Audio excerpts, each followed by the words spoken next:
Good morning, good morning, good morning. How y'all doing this morning? Double tap on my screen as you are coming in the room. Good morning, grand rising, rich rising, happy new day to each and every one of you guys on the day. Hoping and praying you guys had a good night's sleep, a good night rest. How y'all doing this morning? Double tap, double tap, double tap. How y'all doing this morning? Good morning, good morning, good morning. I know I'm late, but don't worry about that. Don't worry about that at all. You know what I'm saying? I know some of y'all like, well, wait a minute now. Hey, I had some technical difficulties, but we got them all mapped out. So y'all know we are here this morning and we've been talking about Joseph all week long. Hey, it's okay. Sometimes, you have to be able to do what? Go another way. Ain't that what Jesus did? Go another way. When you see that it's going to be a problem, when you see it's an issue, go another way. So I had to go another way this morning. That's it. That's all. Double tap on my screen as you come into the room on today. Yes, I just had to make sure that the enemy know, baby, we ain't canceling nothing. Understand, we ain't canceling nothing. We might be running a little bit behind, but baby, it's on the way. The word is still going to be the word, and the word still got to be given on today. Good morning, good morning, good morning. How you doing?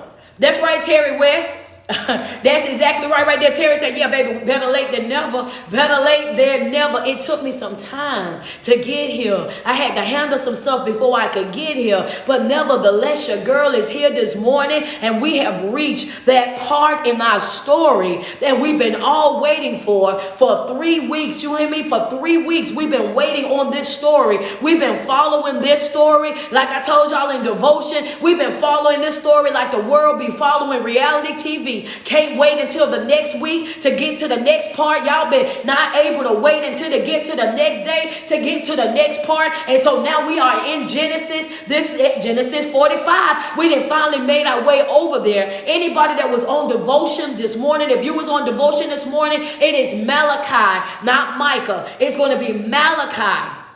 Right? It's Malachi. I actually put the scripture over there on IG as well. I got it inside the caption for anybody who wrote theirs down. I was like, wait a minute. That way, yeah, it's Malachi. Malachi. There we go right there. Malachi 3:16 through 18. Malachi, right? M-A-L-A, right? I said Micah, but that was a mistake. Right? That was a mistake. So I want you guys to go back and fix it. I was just excited. And I seen the M's up there. Don't worry about it. I could have called it anything that we was going to call it this morning, baby. Because we was just uphill. You know what I'm saying? Just know it was one of them M's. One of them M's. Good morning, grand rising, rich rising. Terry West, how you doing this morning? She said, been waiting patiently to hear the good word. Baby, on the way. On the way with it. Gigi, you feel me? It was one of them M's. One of them M's was coming up this morning. That's all we needed to know.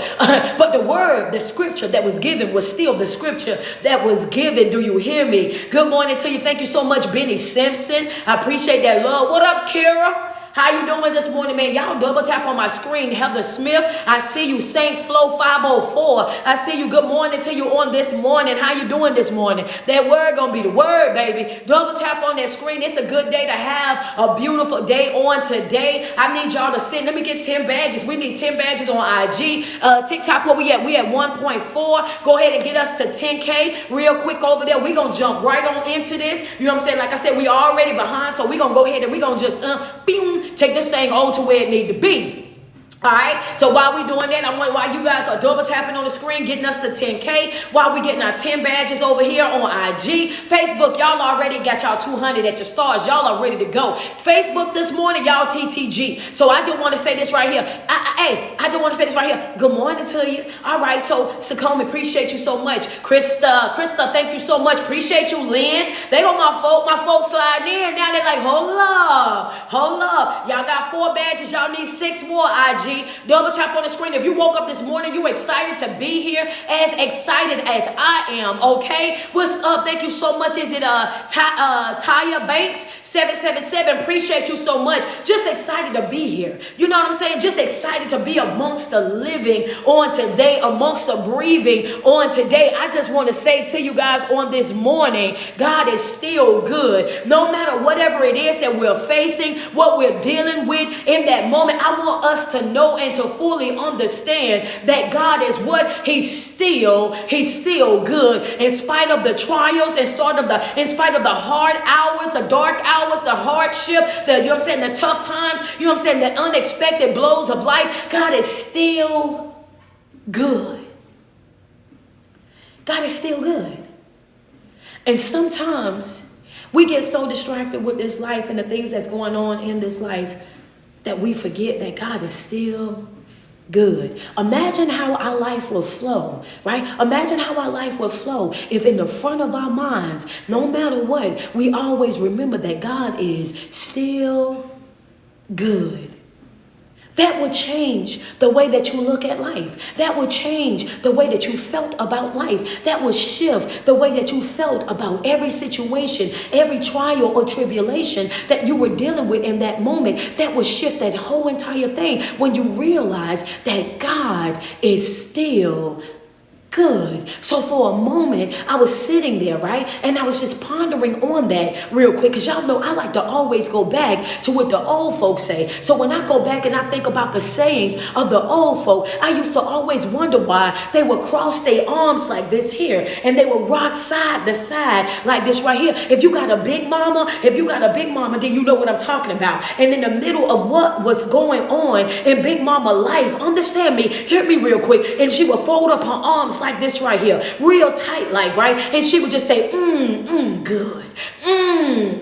Good. You know what I'm saying? And in other words, she was saying that God was just so good that even though she was going through what she was going through, experiencing that experience, it was just like the fact that God was so good to her, understand me, that experience that she was dealing with, it did not have the power or the authority to ruin her spirit, to break her spirit. Understand me? She would just fold her arms and say, good, just like that. And now I'm understanding why grandmama, why Big Mama would do that. So then when I got up this morning, I said, hurried up downstairs, right? I got my Patreon set up. If those of you that know, y'all know. If y'all in the Patreon, y'all know that Patreon link was set up at 6:30.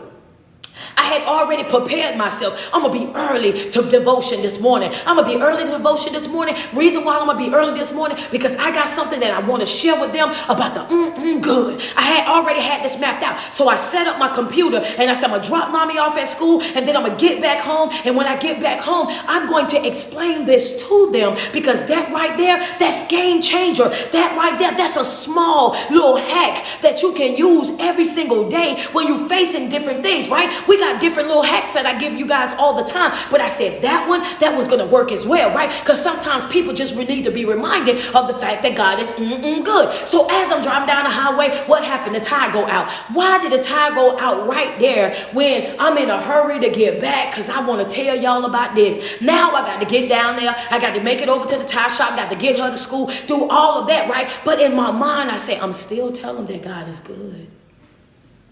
So I showed up this morning with all this excitement.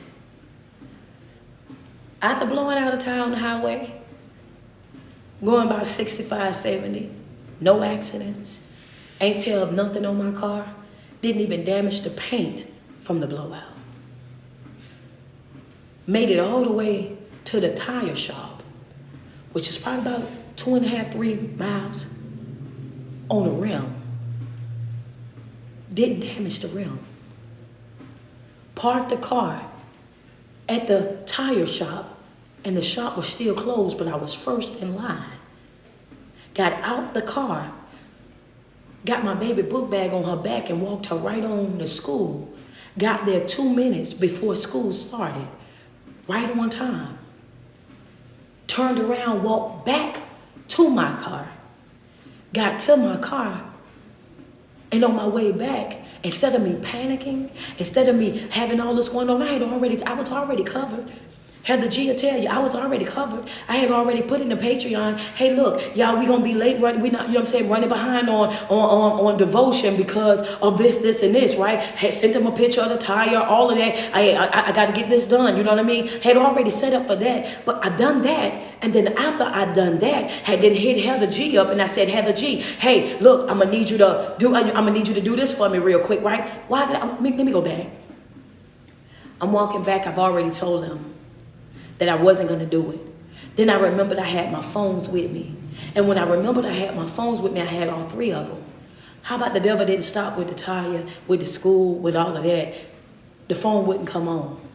So then I text Heather G and I said, I need you to come on screen for me because my phone won't, basically my phone won't come on. I need you to come and run the scripture, you know what I'm saying, and do the time for me. But then what happened was 7 minutes before we were supposed to start, we were starting at 7:40. 7:40, I was online on TikTok and Instagram Live. So everybody from my Patreon was able to be online. At 7:37, what happened? The phone that wouldn't come on now comes on. The word is still sitting right there where I left it at. Now it's working and everything is doing exactly what it was supposed to do. But the thing that caught me the most was I had already said I wasn't doing this, and this. And then as I was walking back, this is the importance of while I tell you guys about meditation, about focusing, about relaxing, about operating in a calm state, because the walk that I had to do to the school and from the school is what kept me in a calm state, because I'm walking, right? I'm focusing on what I got going on. I'm just praying at this time. I'm just letting God know, hey, look, when you know what, when you get lemons, you got to make lemonade. That's exactly what I said. And me and Nami, we just kind of laughed and we just kind of walked, and I looked over there at her face and she was enjoying the walk, right? She was enjoying the walk like this was new to her. This was different to her. Plus she's an outside baby, so she likes the outdoors. This was everything as we're going over the rules and regulations for school, right? Hey, what are you supposed to do? How are you supposed to do it? How are you supposed to behave? She's knocking them down. So now, what hit my mind? You got your phones, just tell the Patreon people, just go live with everybody. Problem solved, and you can be on time. And we started on time. The word was given, prayer went out, right? Affirmations was done, and everybody did their 10-minute meditation on their own. God is always going to prepare a way of escape, right? And that's why I'm sharing that with you guys on this morning. God is always going to prepare us a way of escape. Sometimes we understand this when I say this. Sometimes we get so caught up in our feelings and our emotions when things don't go the way that we want them to go, how we mapped it out, how we planned it out, and we just throw the whole entire mission away. We get all the way off course because something did not go the way that you planned it. I could have easily got frustrated, got aggravated, got agitated and annoyed about the fact that I got up early, got her dressed early, set up the Patreon early, left the house early so that I could be early when it came down to devotion. And then after I put in all that work, I could have got all in my feelings and said, you know what, this while I don't do this while I don't do that, and I tell you this and I tell you that, I'm just going to take the day off. I could have done all of that. But if I would have done all of that, then that word wouldn't have went out this morning.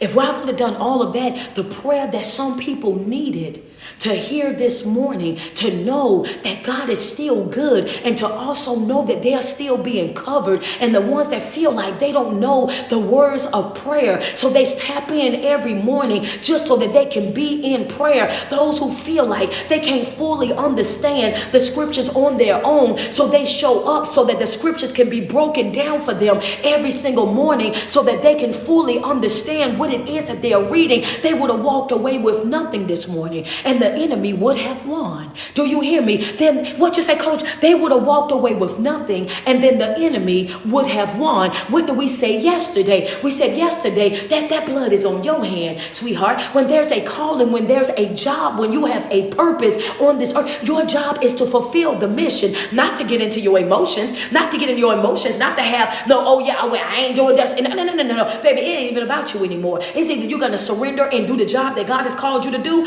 or you're gonna be out there on your own. That choice is all up to you. But you can't just sit down. Every time things get uncomfortable, every time things don't go the way that you want them to go, how you want them to go, you can't just sit down because you're frustrated with life, because you aggravated with life. You can't just sit down. One thing that I really drill into my people is what, that life don't pause for you. Life don't pause for you. Life don't stop for you. Life do not give you the opportunity to catch your breath. It doesn't. Life don't give you the opportunity to stop and catch your breath. You gotta work and you gotta breathe and you gotta do it all at the same time. Understand me. Sometimes you gotta do it, and you gotta do it. What I told y'all, gasping for air. Gasping for air. Sometimes it's that thick, it's that deep in your life, and you have to do it. Yeah, you have to do it. But why would you give an illustration like that? Why would you say it like that? Because when you're in the swimming pool, and you're in the ocean, and you learn how to swim, when you're coming up and you're going a distance, when it's challenging, what you got to do? You have to learn breath control. And when you learn breath control, you have to come up and get you some air, and you back at it. Come up. Get you some air and come back and go up and come and get you some air. That's how you're able to go the distance. And sometimes on this journey, sometimes you have to make it by gasping for air. Come on, TK, let's be real about it. Sometimes you just get just enough just to be able to keep on going and doing what you need to do. And this is what you have to do every single day, because life will not stop. It won't stop. It won't give you that opportunity to catch up. It won't. Friends say perfect illustration. Think about it. You're like, soon as I thought I had it together, soon as I thought this and that, and I thought I had it planned out, your plan and God's plan is not the same. In 2025, we have to learn that. We have to let that thing sit on us for a minute, right? We have to learn that. We have to let that thing sit on us for a minute. What I'm saying it's okay to have a plan for your life, but it's also to be okay for that plan to switch. Do you hear me, Kira? Understand me. I need for y'all to, that's a fact right there. It's okay to have a plan for your life. It's okay to have a plan, a 30-day plan, a 60-day plan, a 90-day plan, but you have to also be okay for that plan to change. Do you feel me? Candace Bash, I see you. You have to be okay with that. Sometimes, Lily, do you hear what I'm saying? You have to be okay with it, right? Because there's no guarantee that things are going to work out the way that you plan them to work out. And you have to be okay with that. You have to still be in alignment when it don't go the way when A and B not lining up, and you're like, wait a minute, well, how I'm going to get to C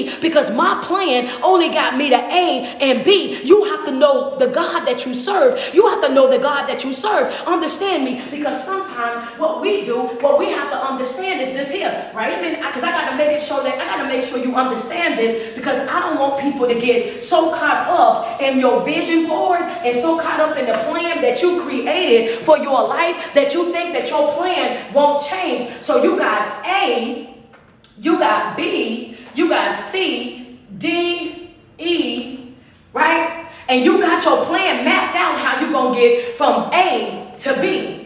You got A to B, and you got it all the way mapped out how you're going to get from A to B. You know exactly how you're going to get to A to B. And so you over here mapping out that plan, got it all down, packed, all know what you're going to do right there. That's you. You got it all the way down right here, right? And you got your plan going, how you want your plan to go. But then when you got God right here, right? He's in the point where he's able to see your whole entire plan. He see your whole entire plan. He has oversight over everything that you're doing. Your plan is only good enough to get you from A to B. And then he say, hey, look at here. I know your prayers that you've been praying, the fasting that you've been fasting, the worship, the praise, the everything. I know you thought that you was going from A to B, but you're not going from A to B. I'm going to take you from A to D. Understand me. God has the ability to move you in a way that you did not expect. So now here you are in a place that you're not familiar with, right? Because you didn't think that you was going to be there at that moment. Now you're in a room that you didn't think that you was qualified for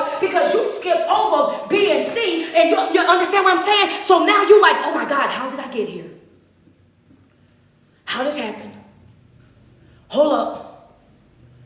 You feel what I'm saying? This is why you have to always be prepared for your plan to change.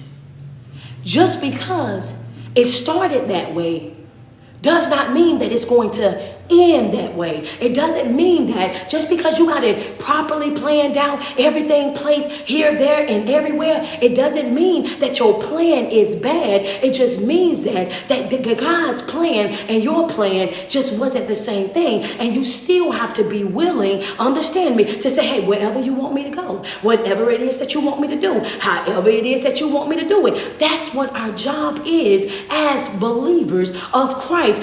Create your plan. Make sure your vision board set up. Make sure you're doing these things on a regular basis, because you want to always be prepared, but always be prepared to shift. Inside of my chat real quick, just put be prepared to shift. Be prepared to shift. Yeah, be prepared to shift. Put it inside the chat real quick. Be prepared to shift. Be prepared to shift. Because there's going to be times in your life where you're going to have to be prepared to shift. It's going to be some times in your life where things won't be going the way that you thought that they was going to be going. It's not going to be happening the way that you thought they was going to be happening. And you still got to get the job done. Understand, just because you don't understand the job, don't mean that you ain't still got to do the job. Right? Because the job still got to get done. No matter what. The job, be prepared to shift. The job still got to be done. You're not going to be exempt from doing the job. And we know this why, because God says my word is going to be my word, and it's not going to return to me void. It's going to do exactly what I sent it out to do. So if that assignment belonged to you, then that assignment is going to forever belong to you.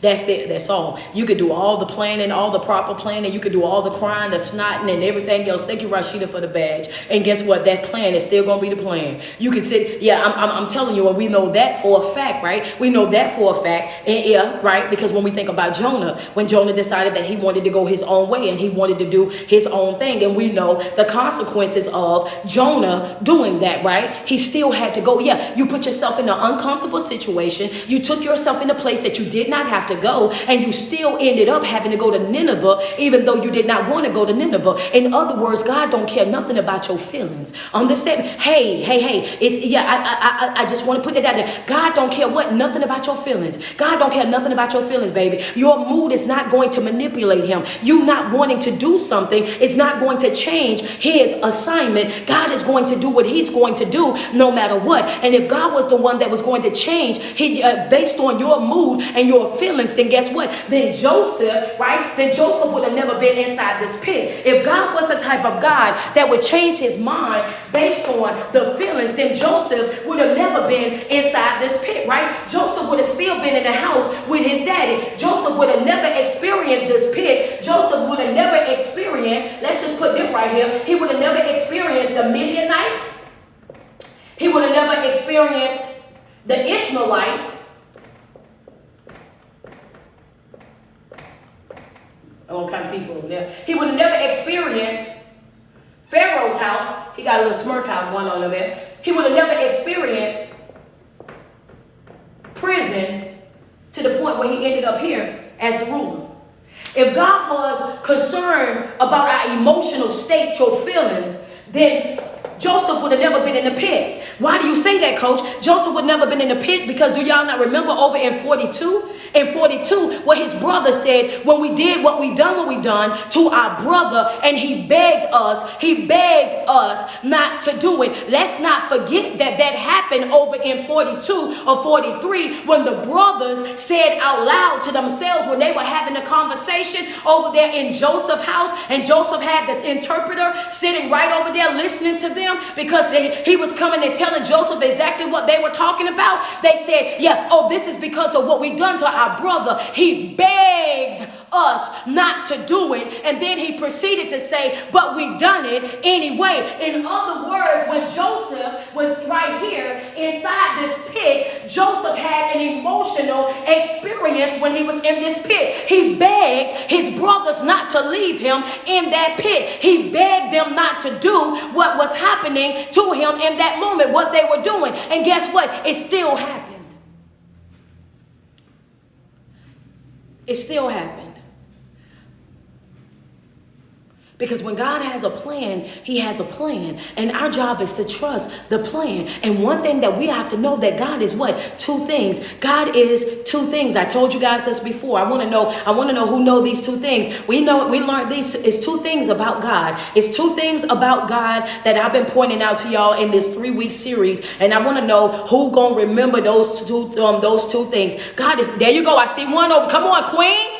Come on, Queen. Yeah, come on, Inspiring Queen and Queen, both got it. Yes, sir. Come on, I see y'all. TikTok, y'all don't play no game, no matter what side I put y'all on this platform. Y'all gonna get it every time. There you go. Come on. IG, they got it. They got it over there on IG. Let's go. Hey, come on, Heather Smith. Morgan, I see you. Gigi McGross, I see you. Come on, Leola. Leola is one more thing. There you go. There you go right there. I see you, 560. Come on. That's right. God is both things. He's aware and he's also in control. God is two things. He's aware and also in control. So when God is aware of your situation and also in control of your situation, then why are you operating with panic? Why are you operating with fear? Why are you operating with stress? Why are you operating with anxiety? Why are you allowing the climate of this here world to upset you or put you in a negative stance when you know that God is aware and also in control? In this moment, Joseph is inside of a pit, and in this pit, he's begging his brothers not to leave him inside of this pit. And they said, "We done it anyway." In other words, you're going to have an emotional moment in your life. There will be something that'll happen in your life that's going boom. It's going to knock your socks off. Do you hear me? But guess what? You still got to keep going. What did I say? Even if you got to come up, gasp for air. Long as you keep going. The thing about this thing is not about how many times that you fall, not about how many times you scrape your knee, not about how many times you put a knot upside your head. It's about how many times you actually get up and you continue with that mission. You get up and you continue to push forward no matter what's happening in that moment. Now, when the Midianites come, they take Joseph up out the pit. They sell Joseph to the Ishmaelites. When he sell him to the Ishmaelites then sell Joseph over to Potiphar. Now he's a servant in Potiphar's house. Now he goes into jail from Potiphar's house, and now he comes out of jail 2 full years later. He goes and he interprets Pharaoh's dream. When he interprets Pharaoh's dream, Pharaoh is thoroughly impressed. So impressed that he says, hey, he takes off his ring. The ring that, because I got to make sure when I give y'all these notes, y'all be working these notes. What was the significance of the ring that Pharaoh took off of his hand and placed on Joseph's hand? I taught y'all this last week. I said Pharaoh took off the ring that he had on his hand and he placed it on Joseph's hand. What's going on, V? How you doing? He took it off of his hand and he put it on Joseph's hand, right? Come on, double tap on the screen. So you can't just watch my lives just to watch them. You have to watch these lives and take notes and apply this notes, because the information is only transformational when you apply the notes to your life, right? It's only transformational when you utilize it. Okay, brown sugar. That's right. Okay, TikTok got, man, how y'all keep letting TikTok beat y'all? Come on, there we go, Terry. Appreciate you. Terry say, wait a minute, Facebook second up. Let's go IG. Come on. Where y'all at? I need somebody over there on IG to give me the right answer. Give me the right answer. Driver, you're very close. I'm gonna say yes to that answer. I'm gonna say yes to that net and driver, right? When he took the ring that he took off his finger, that's right, it had a stamp on it. That stamp was the stamp to say that he had the authority to tell people what to do. He was second in command. When he took the ring off, the Bible spoke about that ring being a ring that Pharaoh used to stamp anything that was happening in that time, to say that this is what's going to happen. So Joseph went from begging for his life over here, right? Begging for his life over here, being sold twice. Keep in mind, he was sold twice, being a servant, serving 2 years in jail, and now he's a whole ruler. In other words, what you're going through in life, no matter how hard it might be, it's not going to stop the promise. He received this promise right here at his daddy's house. He received the promise here. But in order for him to receive the promise, he had to go through all these different stages. Understand me, it's always process before promise. It's always process before promise. He had to endure some stuff to be able to get to that dream that he had when he was at his daddy's house. And I can just say this, if we were to talk to Joseph, I know that we will all understand that Joseph's rebuttal would be, oh, it was hard.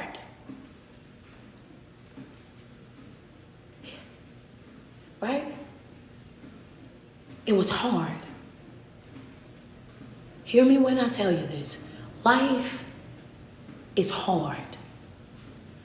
Nobody told you that this was going to be a gentle thing. Nobody told you that this right here was going to be easy, breezy, and you wasn't going to experience anything. Baby, I need for you to understand that this journey, when you are working on yourself spiritually, mentally, emotionally, physically, is hard work. This is why even in the physical, they'll say what? No pain, no gain. You're going to have to feel some hurt. You're going to have to feel some pain in order for it to change you. Understand me? In order for it to shape you, to mold you, for you to get that hourglass body that you want, you have to be willing to lift the weights. You have to be willing to deal with the sore muscles. You have to be willing to go take the Epsom salt baths. You have to be willing to go lay up on the hydro bed because the muscles are so tight from the work out of you building them,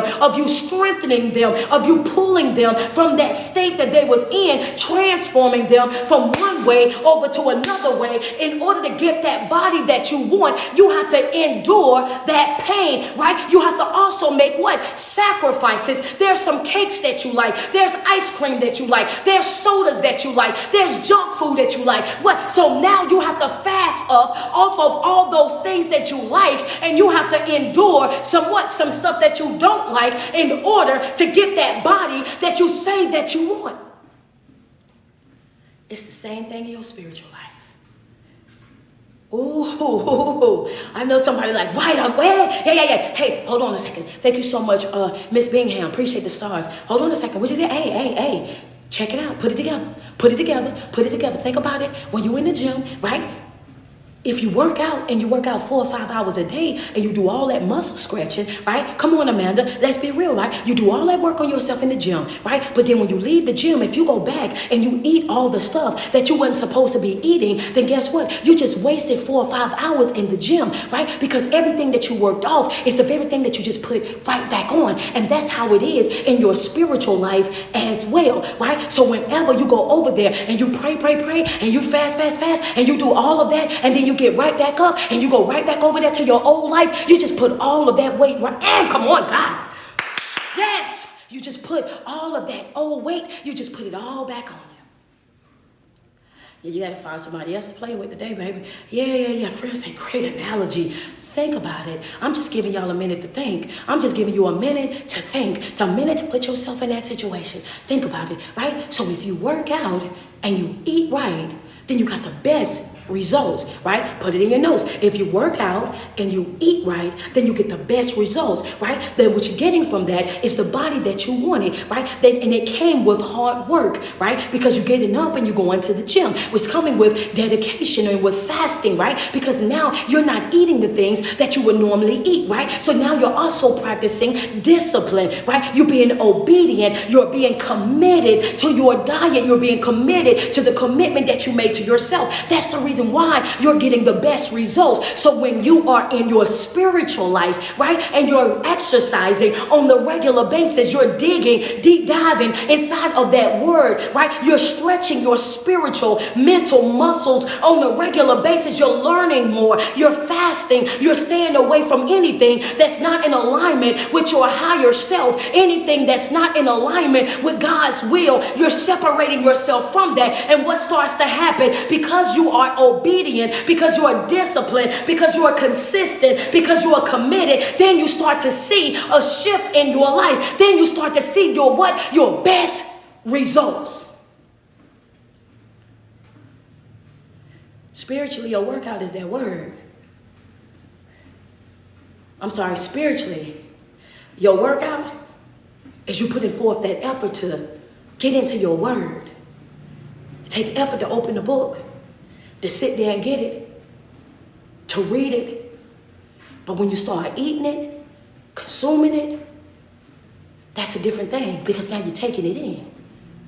Now you're taking it in. Remember, I told you it's a process to dissecting information. Information is only powerful when it's applied, right? Knowledge is only powerful when it's applied. You can have a whole lot of knowledge, but if you haven't applied that knowledge, then you just have useless knowledge. You have all this information that you're doing absolutely nothing with. It doesn't matter until you eat it up. It doesn't matter until you start changing and transforming in the inside of you. Then it becomes different. You'll start to see your life shift. Things that you used to be cool with, it just don't hit the same the way that it used to hit. It's not, I ain't really impressed by that anymore. It's not really doing what it used to do for me anymore. Now when it happened, you're like, yo, I don't want to be in that type of environment. I don't want to deal with them type of people. I don't want to be around that type of energy. You get real selective about who you share space with. You get real selective about who you allow at your house, because you view your house as your sanctuary. You be very selective about who you call friend. You learn the difference in between friends and associate. You be very selective about who you call family members, because as you continue to grow and evolve, then you realize that some family really ain't family at all. This is just a realization. This is what awareness brings. The more that you deep dive into those scriptures, the more that you become one with yourself, the more that you become one with the Most High, then you realize, wait a minute, I thought I needed all of that. And all I needed was you. I thought I needed all of that. But definitely clock that T. I thought I needed all of that. And then wait. And now all I see now, wait a minute. My favor is not attached to anybody else's emotions. It's not attached to anybody else's growth and their development.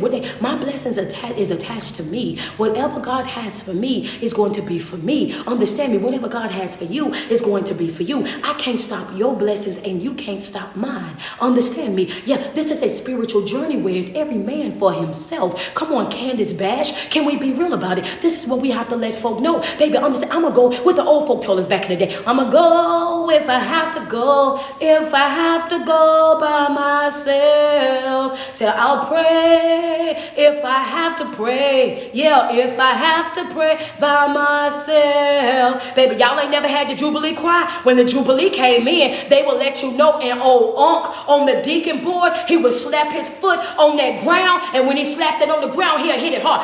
Boom, go when I have to go, dun, got to go by myself. They will let you know right there square in your face that, baby, I'm going to go if I got to go all by myself. I'm going to do what I got to do, even if I got to do it by myself. I'll pray if I got to pray, even if I got to pray by myself. Even in those times, they was letting us know that, baby, this is a self journey. This is a you journey. This is can't nobody do it for you like you. I told them at the tree, work on yourself, for yourself, by yourself. Work on yourself, for yourself, by yourself. This is something that you got to do. This is something that you got to do. And you got to be willing to do it by yourself. And the reason why I'm saying that is because one thing that I noticed when I was going through this story yesterday, preparing for the day was, did y'all notice, did anybody else pick this up, that everything that Joseph went through, he went through it by himself? He didn't get company until he got to the finish line. Oh my God. Come on, hold on. Would you say, Coach, have anybody ever took the moment to sit back and really think about how this story have played out? I purposely read through each chapter right here with you, scripture for scripture. Have y'all noticed that in all of this, everything that Joseph went through, he went through every single thing by himself. He did not get company until he became the ruler. He didn't, go back and read it then. That's worth knowing, baby. Hey, hold up. V, I'ma learn him something. Hold on a second. I need for you to know this. He didn't get company until he became successful. He did not get, he was in the pit by himself. When the Ishmaelites took him, when the Midianites pulled him out the pit, he was by himself. When he got sold to the Ishmaelites, he was sold by himself. When he became Potiphar's servant, he was being Potiphar's servant. He was over there by himself. Matter of fact, when he became Potiphar's servant, he had more authority than anybody in the house. He wasn't like a regular servant like everybody else. Understand me? And then when he went to jail, he was still a loner even in jail. He was in there doing his own thing. Why? Because he still had the favor of God that was all over him. So then, even though he was in jail, he was still running the jail. So he still wasn't like the rest of the people that was in jail. And the only reason why he had a conversation with the two people that was in jail is because of the way that they was walking around. They was walking around, they was looking sad, mad, and depressed. So Joseph asked them what was wrong. Understand why y'all look the way that y'all look. That's how they engaged in the conversation. When they left Joseph right there where he was. Why? Because you're not my man's like that. The only reason why we had a conversation is because you asked us what was wrong with us and then proceeded to help us. Understand me? So they didn't care nothing about him. It was no real emotional attachment. We know this why? Because when they got out, they forgot about him. They didn't think about Joseph until 2 years later. The Bible says 2 full years later. 2 full years later, when Pharaoh had the dream and they needed somebody to interpret it. My God. My God.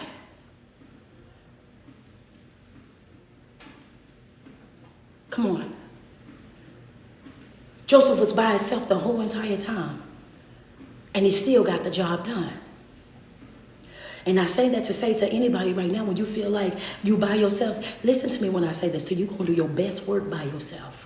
Understand me. You get your best work done when you by yourself. Don't be in a hurry to be a part of no clique, a part of no crew, a part of no, big old thing where you got all these different people doing all this and that, or whatever. Understand me. Because when it comes down to stuff like that, always want to be included in stuff. If it doesn't happen organically, if you don't feel the welcome, if you don't feel the love, if you don't feel the support, if it's not reciprocated, if it's not mutual, then if you feel like you got to force your way in, beg your way in, finesse your way in, finagle your way in, then you ain't got no business being over there in there. Anything that you got to apply pressure to is not for you. I need for you to understand that you're going to do your best work when you over there by yourself, because when you by yourself, you have the less distractions. When you are by yourself, you are the most productive because you're by yourself and you don't have nothing but time to work on what you need to work on with you and God. Understand me? So slow roll it.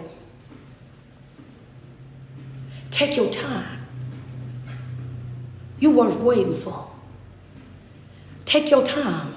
This journey that you on, oh baby, it's worth everything. See, the problem is if you start going too fast with it, you're going to miss some stuff. If you start trying to move too fast with it, you're going to miss some stuff. I need for you to take your time. Take your time with this thing so that you can make sure that you cross T's and you dot I's. Take your time with it so that you can enjoy this journey along the way. Understand me? When I told y'all about that video, I said the man came to the car and he told him, he says, baby, it's not about the destination. It's about the journey. Understand me? Everybody is in a hurry. They in a hurry, and they want to get there, and they want to get there so fast, and then when they get there, they just there. You don't have nothing, no trinkets, you don't have no type of souvenirs, you don't have nothing that you've learned. You get there, and by the time that you actually reach that place that you've been in a hurry to get to, you get there and you empty. Do you hear me? You get there and you're empty. This is why it's so important for you to enjoy the journey, enjoy the stops along the side of the road, enjoy the time going into small stores, grabbing you a magnet to put on your refrigerator, grabbing you a keychain, grabbing you a t-shirt, just to say, I remember that time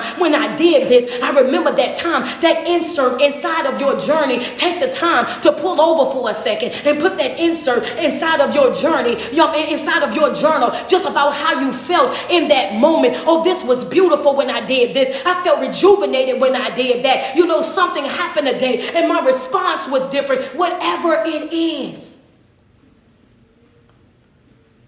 enjoy this journey. Joseph went through all of these things, and even though he had some really good moments, and we know that he had some really good moments because Joseph have always had the favor of the Lord on him. So it wasn't like Joseph was in any of these environments and he was struggling and he was having a bad life because he was in prison but running the prison. He was in Potiphar's house as a servant, but he had more authority in the house than anybody, understand me, other than Potiphar. So it wasn't like he was living no bad life. He just wasn't living the life he planned to live. This is why you got to be prepared for the shift. Put it inside the chat real quick. Would you say prepare for the shift? Prepare for the shift. You can plan out your life, but you have to always be prepared for the shift. I already told y'all how this go. All of my dancers go on the right, all of my worships on the left, and all of my people in the middle. These are the people that do both. You never know how they're going to show up when we come to virtual church. We have virtual church right here every single morning, right? And it starts at 8:10 until 10 o'clock. We were running behind today. So yes, we just not jumping in, right? So you have to be prepared for the shift. Just because you have a plan for your life, how you want your life to go, does not mean that it's going to go that way. And when God says it's time to reroute, when he says it's time to hit a left or curve right, then you have to be willing to move just like that. You have to be prepared to shift, to reroute. Understand me? You have to be prepared for that. And you cannot allow it to knock you off your square. You can't allow it to frustrate you to the point that you abandon your mission. You can't allow it to frustrate you to the point where you give up on yourself. You can't allow it to frustrate you to the point where you say, I'm just not going to try no more. I ain't going no more. I ain't doing no more. Nobody's going to be affected by that but you know.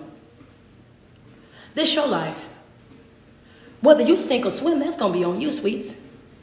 Yeah. Come on. Double tap on the screen. Appreciate you so much for that badge, Rob. Yeah, come on. Let's talk about it. Can we get 4 more badges on IG? Can we talk about it? Double tap on that screen over there on TikTok. We at 52K. Let's get up to 100K on TikTok. Yeah, this your life. This is your life. Do you hear me? Nobody's going to be affected by the work that you don't do like you. I need for you to understand that it might offend some folks because they got, they had high hopes for you and they wanted to see you do well. They wanted to see you grow and develop. But ultimately, the only person that's going to be really impacted by that is going to be you. The only person that's really going to suffer from you not participating in your life is really going to be you. Because one thing about the God that we serve is what? He's going to allow you to live on whatever level of life that you settle for. I've been telling y'all that since 2022, right? God is going to allow you to live on whatever level of life that you settle for. My new folk put it in your notes real quick. My old folks put it in there as a reminder. Understand me? Every single time that you think about giving up, every single time that you think about throwing in the towel, every single time that you think about not getting out of bed, every single time you think about not putting forth your best effort, every single time you think about you not good enough, you can't do this, you can't do that, I want you to know that you're going to live on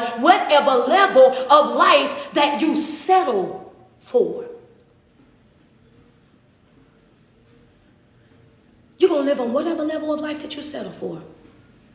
So if you settle for basic you're going to have. If you settle for mediocre, then mediocre you're going to have. If you settle for bare minimum is the life that you're going to have. You're going to live on whatever level of life that you settle for. God is not a will-breaking God. He's not going to force you. Understand me? He's not going to force you. He's not going to force you to do the right thing. Understand me? He's not going to force you to do the right thing. He's going to put it out there. You always have a divine right of choice. It's either you're going to do or you're not going to do. You have to be a willing participant either way. You have to be willing to do the wrong thing. You have to be willing to do the right thing. Understand me? You have a divine right of choice in all things. The flow of your life is going to be based on your decision making. The flow of your life is going to be based on your decision making. Your decision making is the steering wheel for your life. You're either going to do it or you're not going to do it. You have to be a willing participant either way.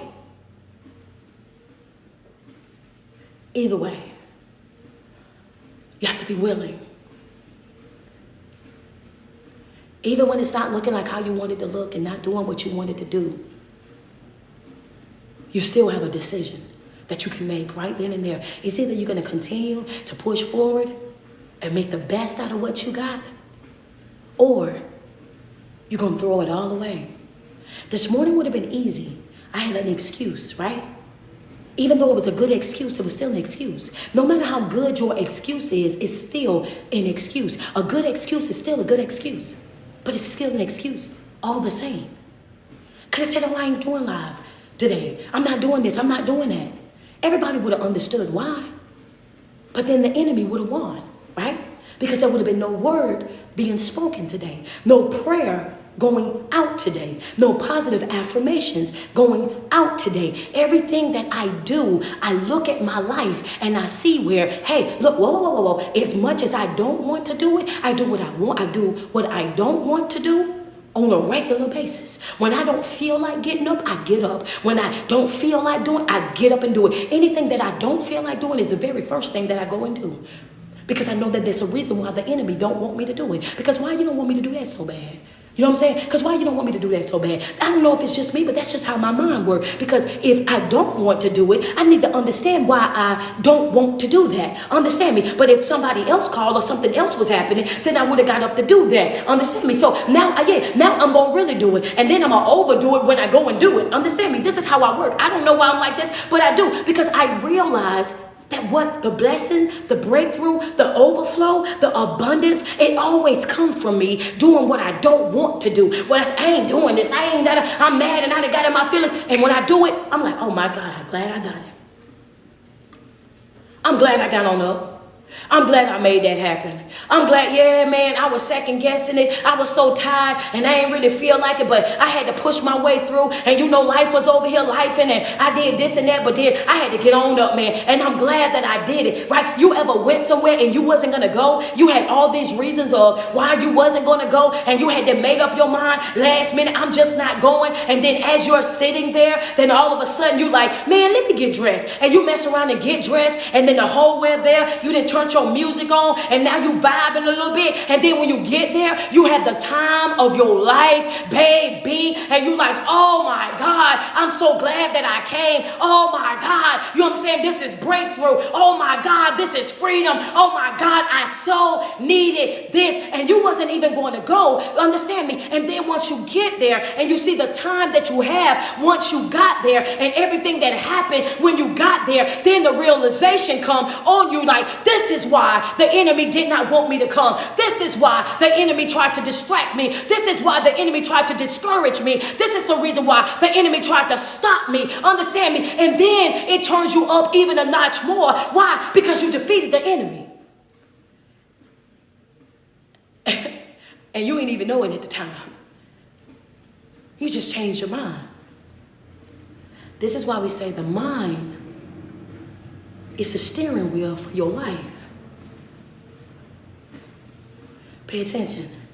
Joseph was by himself the whole entire time. His mindset had to be focused. He had to be locked in. Joseph was a man that we can honestly say was a man that was after God's own heart, because in every situation that Joseph was in, even in the most uncomfortable situations, Joseph in every single where he always acknowledged God and the power of God. Understand me? This was the type of person that Joseph was. No matter where he would still let them know about who God was. When he was in the prison, he told them what? He says interpreting dreams is God's business. He let them know that. Okay, he said, but then tell me the dream anyway. But he first gave reverence to the Most High. He first let them know that, you know what, God is in control, and anything that I do is going to be done out of the alliance that I got with the Most High, right? When he interprets Pharaoh's dream, he also said the same thing to Pharaoh. He let him know that, yo, this is God's job right here. Understand me, but go ahead and tell me the dream anyway. Why? Because I'm in alliance with the Most High God. So he tells him the dream, and when he tells him the dream, understand, then what happened every time that he's making it known that this is who I'm in alliance with, we seen growth and development when it came down to Joseph. But the growth and development didn't look the way that we wanted to look, but therefore we called it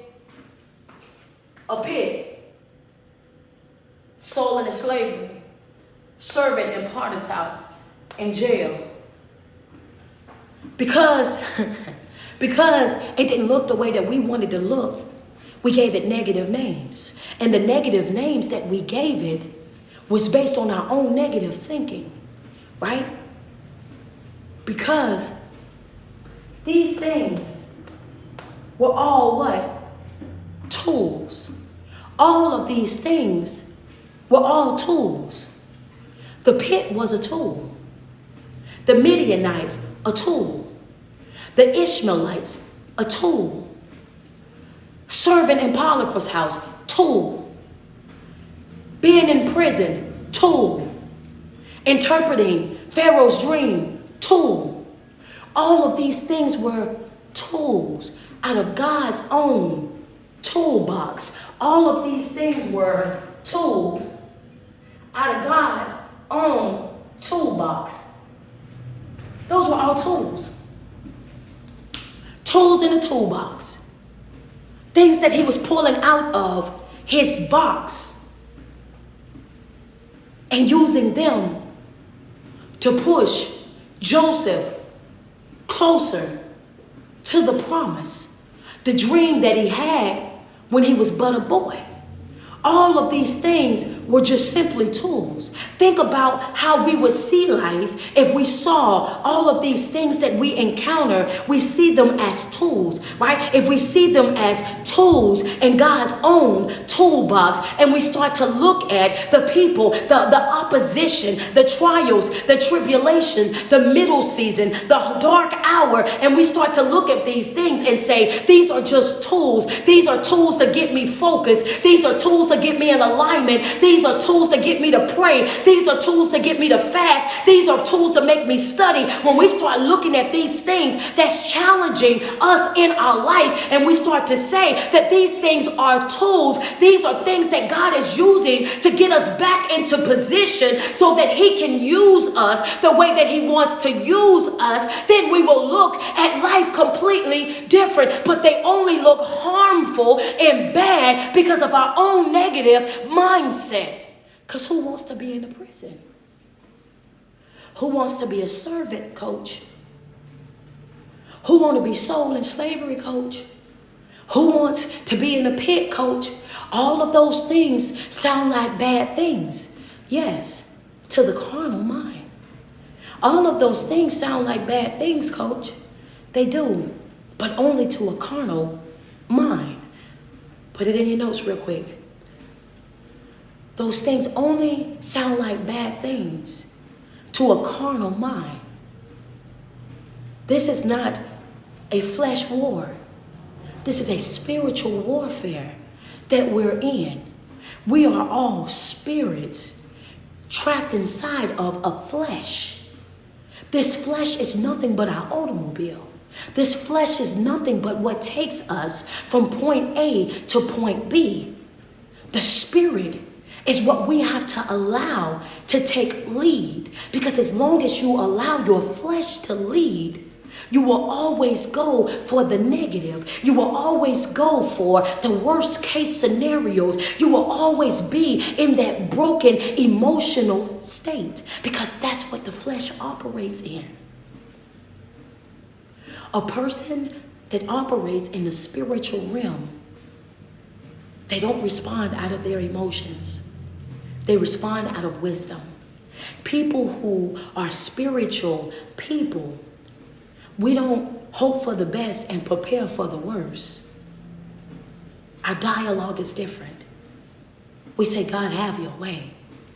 People who are spiritual people, people who are locked in with God, when people see a situation in the natural or in the carnal, they see it and they fall apart and they all up.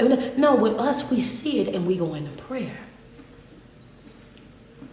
So when we talk about the distinction and between the righteous and the wicked, you see that distinction in the response of each one of these people, these groups of people, when things happen in their life.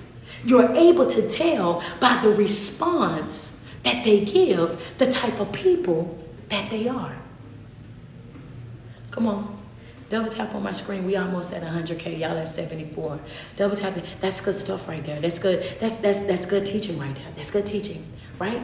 So Joseph is alone this whole entire journey.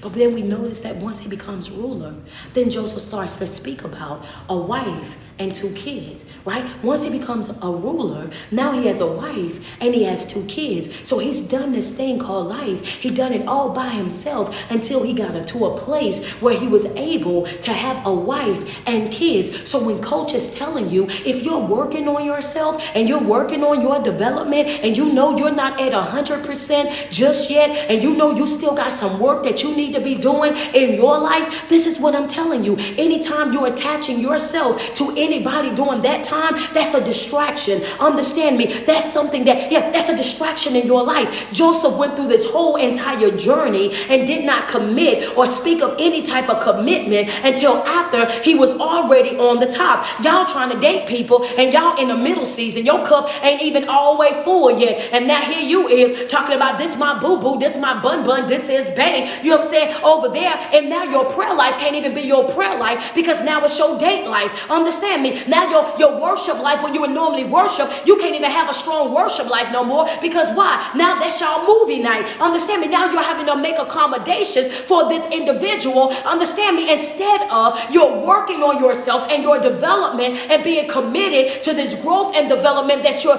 this life that you're creating for yourself and reaching that level where you're at 100% and allowing God to send your Boaz, your God to send your Ruth, you just take whatever. Samson and Delilah. Baby, you laying up. Oh my God. Yeah, and you ain't got Boaz, baby. You got Delilah. I mean, you ain't got Ruth, baby. You got Delilah. You got Delilah, baby. You got Delilah over there. And baby, you ain't got Boaz. You got Samson. Samson likes to play games. He likes to play games, and Delilah likes to play them as 2. Understand me? They was 2 players laid up together. I wasn't surprised that what happened to Samson because the old people told us a long time ago, you lay down with dogs, you get up with fleas. It ain't but so many times you're going to keep playing until she script your everything. And he did what? He did exactly what most folks do right now today. Keep playing until you mess around and play yourself all the way out. That's exactly what Samson did. Clock that T, baby. Yeah, let's just be real about it. Because he had all the opportunity in the world to get away from that woman. But he kept on coming. And you got some folks in your life right now, even though she's beautiful, she's the op. Understand me. Lie with a straight face. Understand me. Do all kind of stuff and you don't even know it. And then all of a sudden when you pop off, you the bad guy. All of a sudden, this is what happens on a regular basis. But this is what happens when you are putting yourself in these different types of situations. This is what I'm talking about. This man waited until he got all the way up here. Then we heard about his wife and his 2 boys, right? That's when we heard that. But now we're not going to stop there. Then all of a sudden, because it's more than that happened in that moment. Now he done got to the tippity top of his success, and now he's doing everything that he needs to be doing, and he got his children. And then what happened? Full circle moment happened, coach. What happened? But my man that got his 2 kids, he got 2 boys. We gonna make them blue because they boys. He got his 2 boys right here. He down here living his best life. This gonna be him. And we gonna put old lady. We gonna put old lady over on this side. We gonna make her red. We gonna put old here. Got his old lady. He down here. He got his own family. This is him. He got his own family in this moment, right? And we know that he got his own family, and we know that he's happy with his family. How do we know that he's happy with his family? Because in the scripture that we read, he said that, one of his sons, he said, he named him what he named him because of what? He named him what he named him. He said, because God have made me forget my father's whole family. So everything, that's why I erased the house. So everything that happened over here, the father's family, he says, because of this family that he got right here, he forgot about his father's whole family. Then his other son, he said his other son represented the fact that now he's ruling or he's successful in the same land that broke him, right? So I erased everything that happened down here because now he feels like he's so blessed that none of this, all this mess that he dealt with down here, it don't even matter no more because of where he's at right now in life. You see, I still got the arrow right there because of how he's now living in life. He's like, oh, I'm living my best life again. I'm doing well again. I got my wife. I got my kids. I'm the ruler. I got all this going for me. So now he's at his best. He thinks that he's at his very best in this moment, right? But anytime you get to your best, here come this right here. And I'm going to bring it from this side. Let's put them down here. That thing, or those things that you thought you had got rid of. Them things or that thing that you thought that you had got rid of. That past. That thing down there, right? What happens? Then his brothers, the people that right before this, he's talking about how he's forgotten his dad's whole family. And he's in celebration of where he's at. Happy and joy in his life. Now that very thing that he was just celebrating, it's the thing of that he was just celebrating getting away from. It's the very thing that's then crept its way right back up into his life. Understand me. When they see that you're doing well, understand me. When they see that you're doing well and you're living past the limitations that they put, oh, they're going to come back. Hey, big head, you're going to get that SOS message. You're going to get that phone call. You're going to get any of those things. Oh, they want to try to find their way back to you in some type of way, shape, or form, right? So now here they come back up to him, right? Because now the 7 years where they was prospering have already taken place. The 7 years of famine is now in place. And now that there's a 7-year famine all over in Canaan where his brothers and his dad was, they don't have any food. They don't have any sustenance. And the only place they got food that have anything is over in Egypt where Joseph is now the chief priest at the high priest at, right? So they got to go to Joseph to be able to get whatever it is that they wanted. Have you ever experienced a time with anybody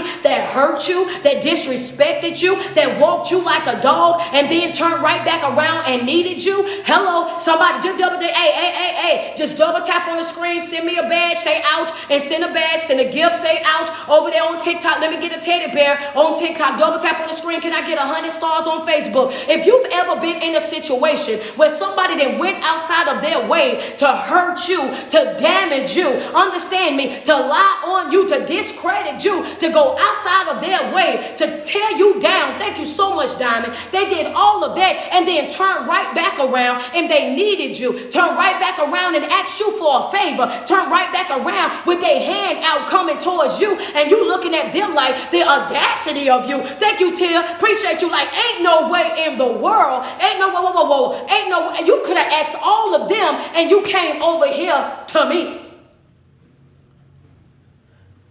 That's the moment that Joseph is having. That's the moment that Joseph is having. One of them, ain't nowhere in the world. Oh, yeah. So they come walking in. Terry West, thank you so much for the cash app. So they come walking in.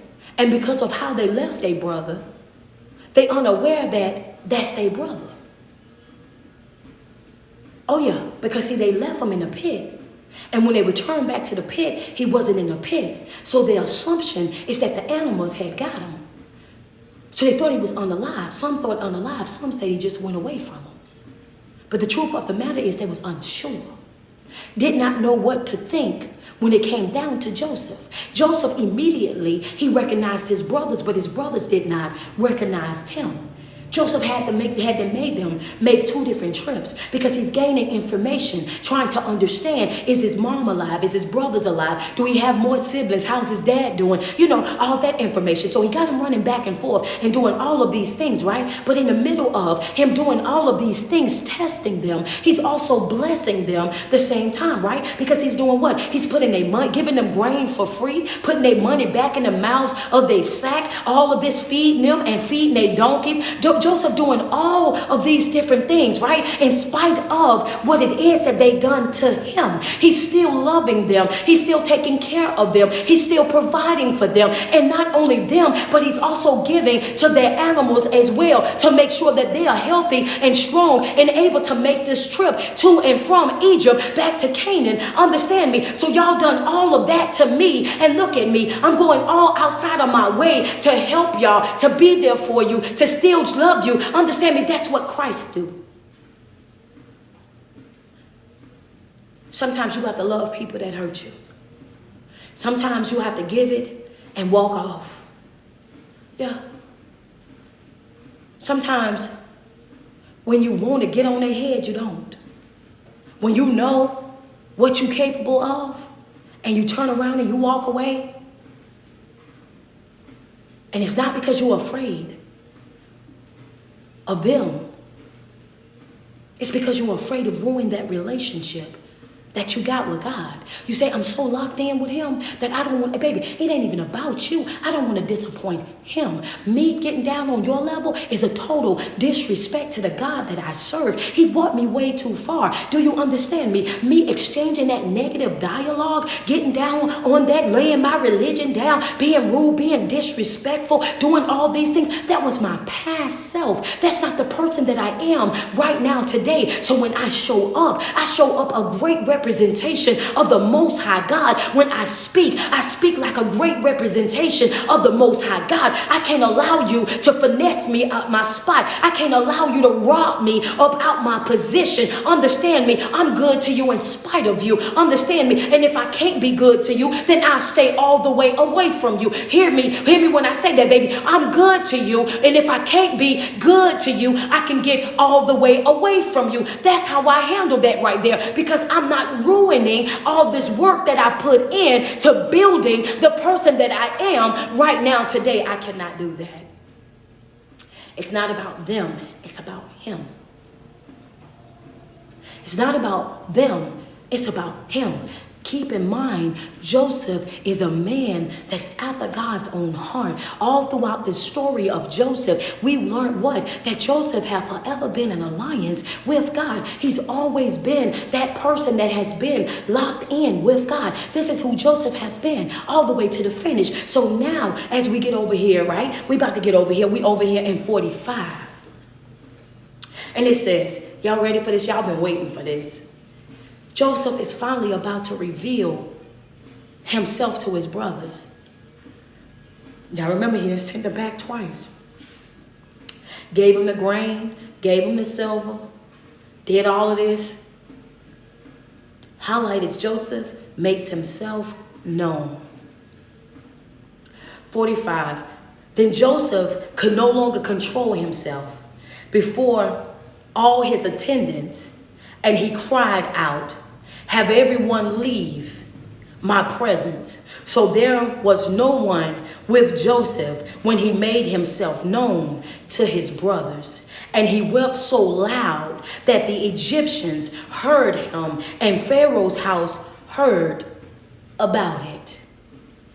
Joseph at this moment, right? Joseph at this moment have seen his brothers twice. They've come and they've gone twice without him saying to them, this is who I am, right? He's blessed them both times that they've come and they've gone, and he still have not revealed who he was to them. Understand me? And he knows who they are. They don't know who he is. But at this point, they're at, in 44, what's the problem that they at right now? In 44, when Judah stood up and said, hey, because what was going to happen was Joseph was going to keep Benjamin, which was the baby brother, who was also Joseph's full brother, both by Rachel. They had the same mama and the same daddy. So he wanted Benjamin to stay there with him. And Judah stepped up and said, I can't leave Benjamin here with you, because if we leave Benjamin here with you, then our father, which is also your father, but they don't know that this is Joseph, but Jacob is going to become a sad old man. He will go to the grave and sad old man because of what? And this right here changed the way that Joseph was going to handle that situation.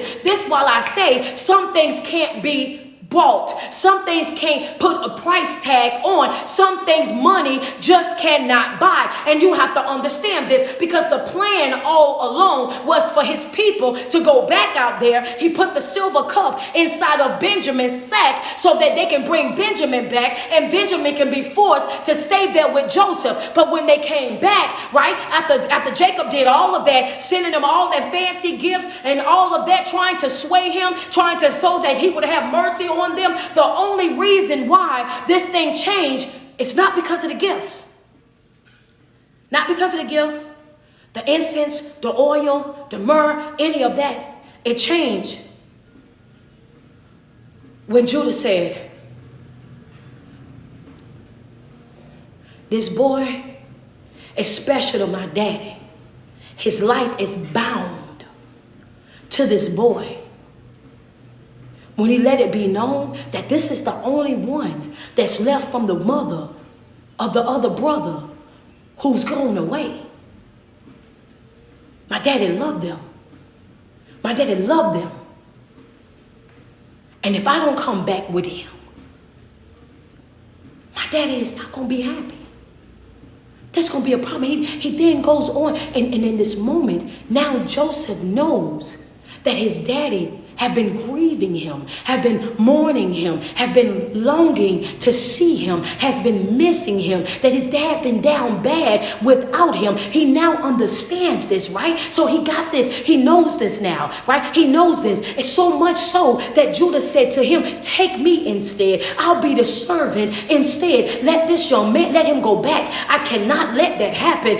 Take me instead. And this moment, then what happened? We go to 45, and now he's about to reveal himself. But before he reveals himself to everybody, he do what? He tell all the spectators, all the monitoring spirits, he tell all the Debbie Downers, all the servants, all the other folk, he said, y'all go ahead and excuse me. He said, exit my premises. Go ahead and get up out of here. Why? Because this is family business. Oh, my. Yeah. Everything ain't for everybody, and we have to learn that. Everything ain't for everybody. You understand me? Sometimes, it's okay to talk to the folk that you're supposed to be talking to. You don't need all the outside noise. Understand me? You don't have to have all the outside noise. He told me, he said, get out. All of y'all get out, leave my presence. And then at this moment, he broke. And he cried so loud that everybody all over the palace, all the Egyptians, they heard him cry. They heard everything that was happening in that moment, right? Then the news, they said the news got over there to Pharaoh. And you can only imagine how that was, when you got a job to do, and now your personal business then hit your boss. Oh, man. Okay, you already know how that go. It says he wept loud. So loud that the Egyptians heard him and Pharaoh's house heard about it. Joseph said to his brothers, I am Joseph. I am Joseph. I am Joseph. And he has the explanation mark at the end. That's why I have to say it like that. He said it with his head up, chest out. I am Joseph.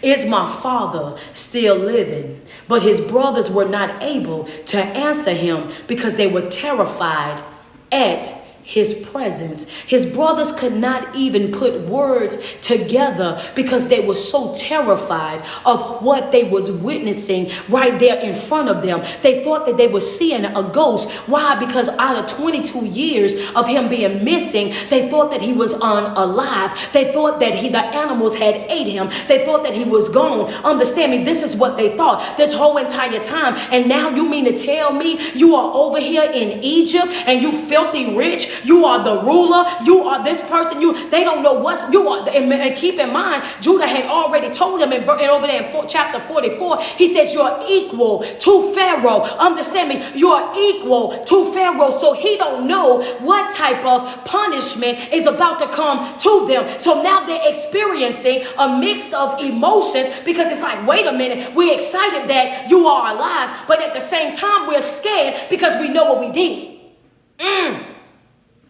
Yeah. Hold on. Oh yeah, mixed emotions. Mixed emotions is all over the room at this point because we know what we done. Our secret is now out. We thought that we was going to go to the grave with that. We thought we was going to take the secret to the grave. We never thought that you was ever going to come out and tell your truth. We never thought that this was going to happen. And now this thing that we thought that we got away with, we realizing that we have not really got away with it. Oh, they terrified. And there's somebody right now walking around in your family, in your friend group, even in your community that know for a fact that baby, the victim is still out there. And baby, I'm just here to tell you to do what? Tell your truth. You have a right to tell your truth, even if they don't like your truth. You have a right to tell your truth, even if it upsets some folk. Understand me? Even if it exposes some folk. Your truth is your truth, and you ain't got to water it down. You ain't got to dilute it. You ain't got to pretend that it didn't happen to protect a soul. Understand me? Tell your truth. Let it be what it is, baby. Understand me? Joseph say, I'm Joseph. Period. And is my father alive? They couldn't answer because they was terrified. at his presence. Then Joseph said to his brothers, "Come close to me." And when they had done so, he said, "I am your brother Joseph, the one you sold into Egypt. And now do not be distressed and do not be angry with yourselves for selling me here, because it was to save lives that God sent me ahead of you." My. Oh, my. What did I say? Tools. I left one. I gave you 4. The 5th set of tools was the brothers. The brothers was also the tools. The brother was also the tools. I saved that because I needed y'all to hear it right there in scripture. The brothers was also a tool.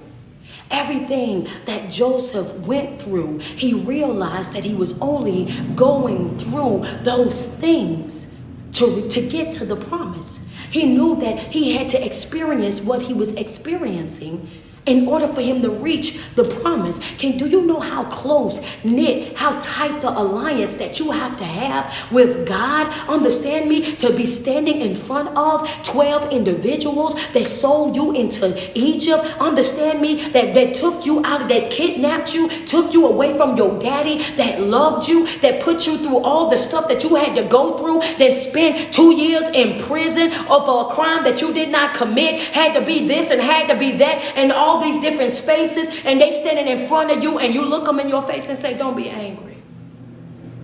Don't be angry with yourself.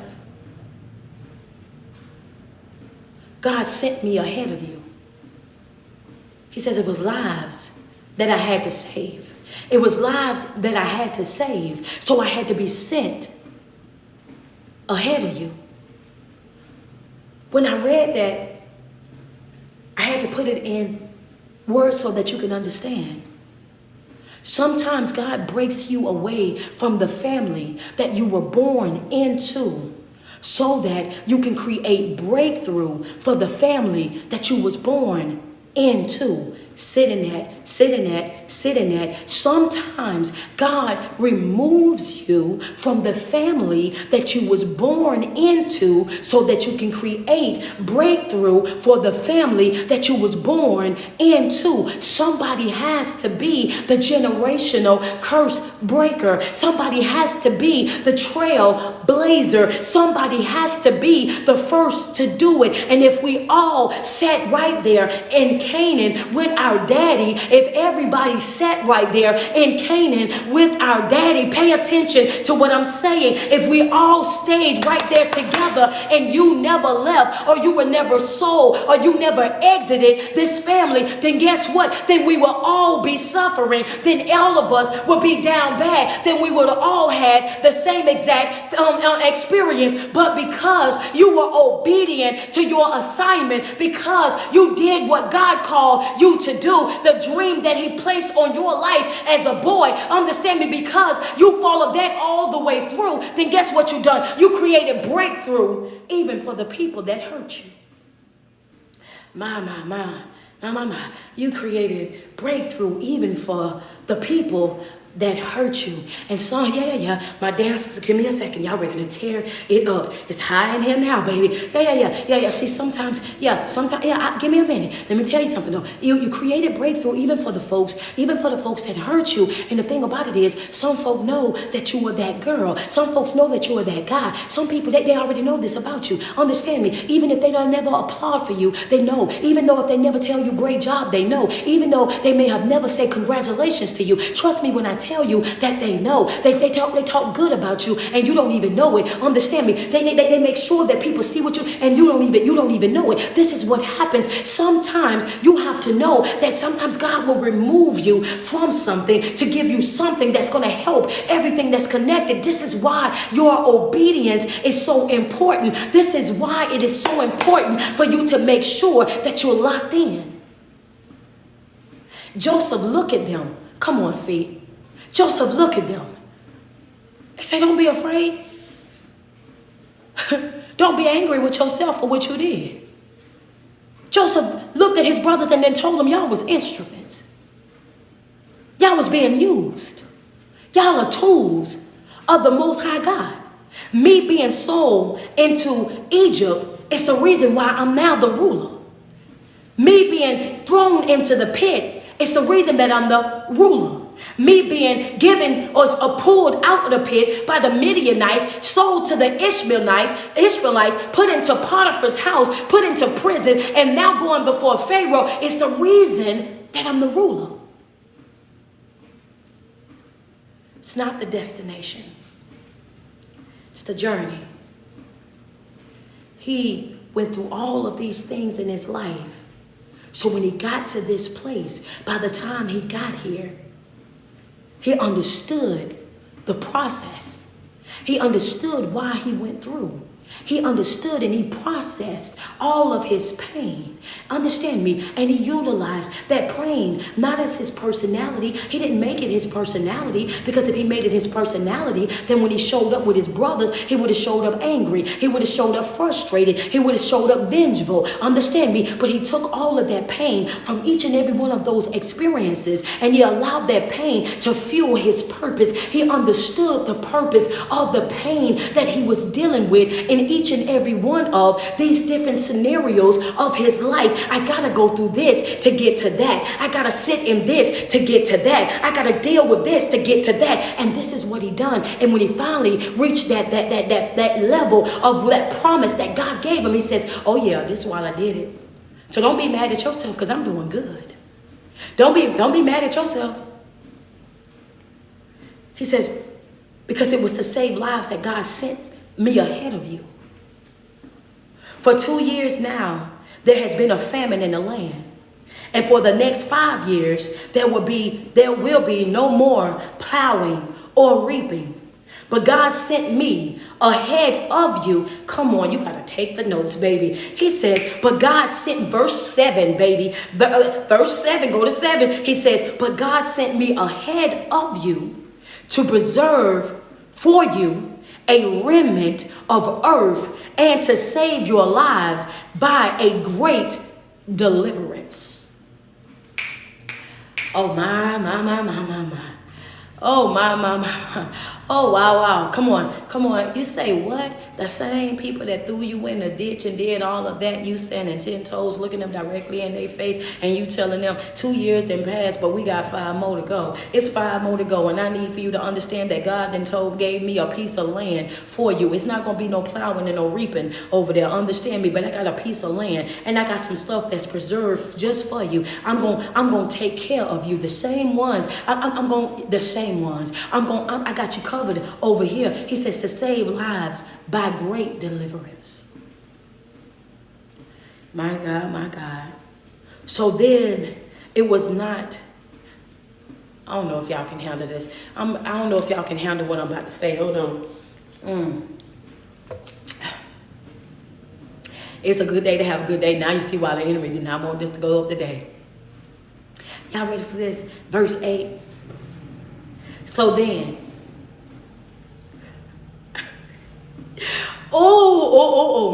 so then it was not you who sent me here, but God.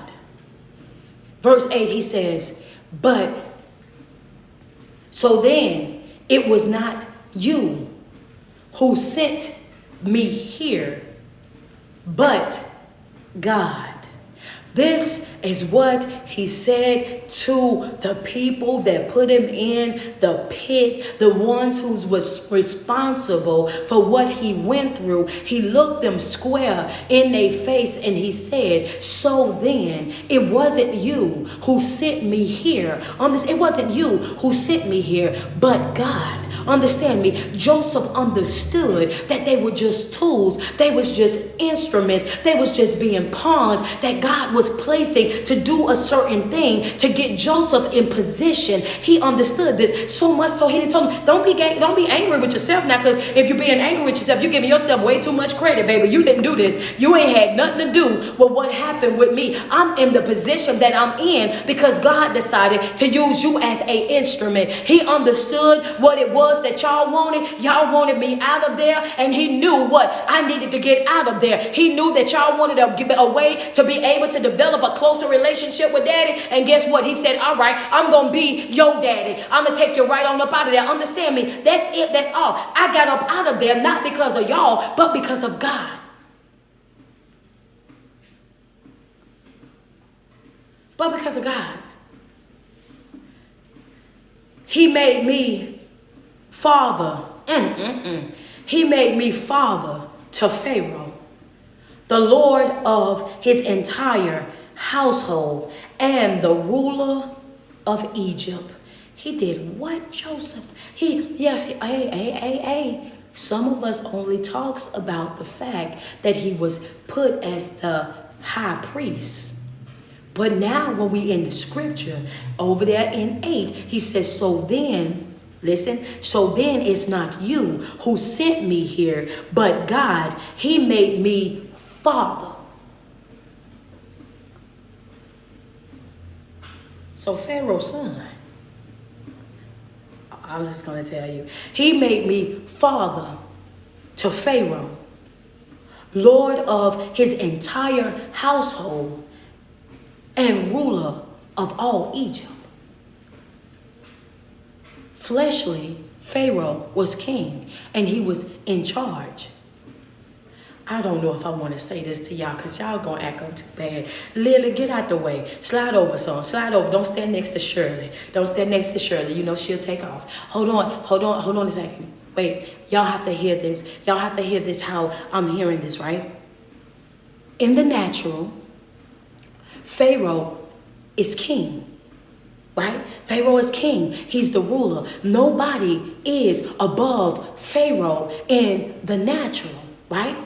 But in the spiritual realm, what did this man just say in the scripture? He says he's the father of Pharaoh, which means now in the spiritual realm, he is higher than Pharaoh. Understand me? And Pharaoh being a king, he recognizes that before every knee got to bow, every tongue got to confess, no matter what your ranking is in this earth. Understand me, when it comes to our God, there's nobody that outrank him. There's no silver, there's no gold, there's no Maybach, there's no diamond that's more than our God. This is what this scripture is saying. Pharaoh is in fact king. Understand me, in the natural realm, he's the king, but when it comes to the God, the spiritual God, he recognizes that I'm father.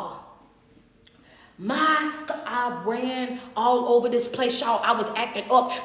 Baby, I read that and I said, oh my God, how did I not see this the first couple of times of reading this? I said, oh my, wait till I tell me that part. Now, so whoa. Okay, they already dancing, so y'all give me a sec. Y'all got to give my praises a minute. Baby, nothing is higher than him. Nothing is higher than him. Y'all let Tia out the people real quick. She need to get out. You know what I'm saying? Let her out real quick. I need for you to understand my people, they already running up and down. My virtual aisles, y'all just slide over. We're in a whole praise break. Nothing is bigger than our God. And you have to understand this. This is what we're talking about. Nothing is bigger than him. There's nothing greater than him. And we have to understand this. Pharaoh is what? He's the king, right? Pharaoh is the king. He is the highest person. He is the one in the natural. He's the king. But when we're talking about spirit, who's the father? Joseph is the father. And why is Joseph the father over Pharaoh? Come on, Candace. Why is Joseph the father over Pharaoh in the spirit? Because of his alliance with the Most High God. Pharaoh know that there's nothing that he can do with Joseph. He know Joseph is in alliance with the Most High, and he knows that greater is he that lies in the inside of Joseph than anybody that's in this world. There's no stopping Joseph.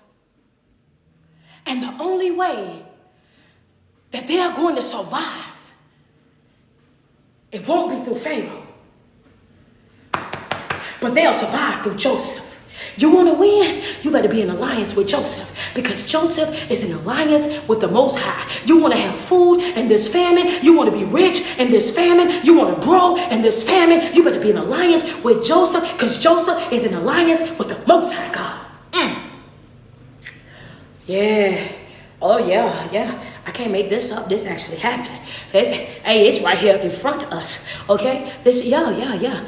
You see what I'm saying? You see what I'm saying? So when you out here in this world and you talking about these different people and the positions that they got and how they this and how they that and they gonna do this, baby, ain't nothing higher than our God. You better recognize the God that we serve. Understand me? Can't no president outrank our God. Can't no officer outrank our God. Can't no military enforcement outrank our God. You got to know the God that you serve. It doesn't matter who's in office, is what this said. So that's what made me, oh my God. Wait a second.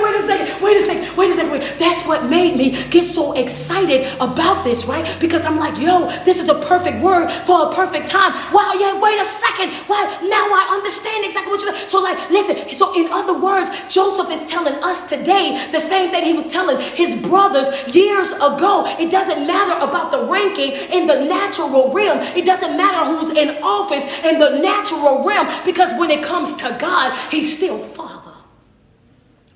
Oh, okay. I got some more to read. Hey, I'm just telling y'all. Oh, hey, baby, it makes it hard for you to catch a seat right now. Stop hitting the keyboard like that. Yeah, I got my keyboard player. My organ man was out, but my keyboard player, he loves to hit that and just be still. Sit the choir down. Rashad, come get your choir members. You know what I'm saying? You got one laid out over there. Go put a white sheet across her real quick. Hold on, just put the white sheet on her real quick. Just let her lay there. She might want to lay there for the rest of the service. Okay? Listen, I need for you to lock in. I need for you to understand. Hey, you want to beat the drums? Stop hitting the drums right now. Why would you bring the drums out right now? Hold on. We got some more. Come on. What Bishop would say? Bishop would say, children, take your seats. Understand me? When he would call you children, he was saying children of the Most High. The children of the Most High. Take your seats real quick. Take your seats real quick. Yeah, you know what I'm saying? That's what he would say. Double tap on the screen. Yeah. Oh, yeah. Come on, give you a minute. Yeah, come on. Come on. I got some more.